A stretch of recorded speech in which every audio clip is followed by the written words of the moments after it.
ఒకానొక ఊరిలో ఒక యువకుడు తన జీవితంలో జరిగే ప్రతి చిన్న సమస్యకి మనసులో బాధపడి సతమతమైపోతున్నాడు.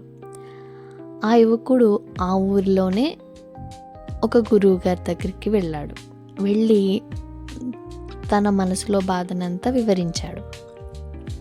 అప్పుడు ఆ గురువుగారు అంటాడు, నువ్వు వెళ్ళి ఒక గుప్పెడు ఉప్పు, ఒక మంచినీళ్ళు గ్లాస్ తీసుకొని రమ్మంటాడు. ఆ ఉప్పుని ఆ గ్లాసులో వేసి ఆ వాటర్ తాగమంటాడు. వెంటనే యువకుడు వచ్చి చాలా చేదుగా ఉన్నాయి, ఉప్పగా ఉన్నాయి, అసలు బాగలేదు అంటాడు.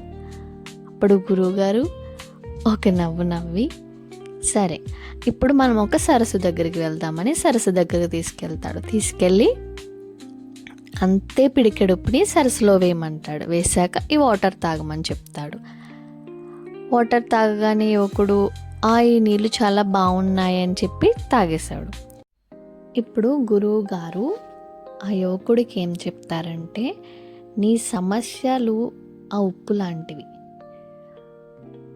నువ్వు నీ మనసుని చిన్న గ్లాసు పరిమాణంలో ఉంచితే అవి నీకు చేదుగా కనిపిస్తాయి.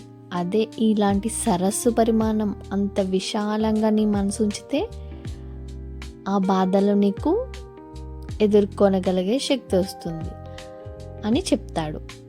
ఆ యువకుడు ఆ గురువు గారికి కృతజ్ఞతలు చెప్పి తన జీవితాన్ని ఇక నుంచి హ్యాపీగా లీడ్ చేస్తున్నాడు. ఈ కథలో మనకి నీతి ఏంటి?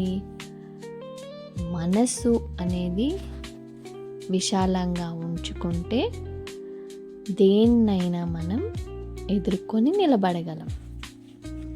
ఈ చిన్న స్టోరీ మీకు నచ్చితే లైక్ చేయండి, షేర్ చేయండి, మన ఛానల్కి సబ్స్క్రైబ్ చేసుకోండి. Thank you.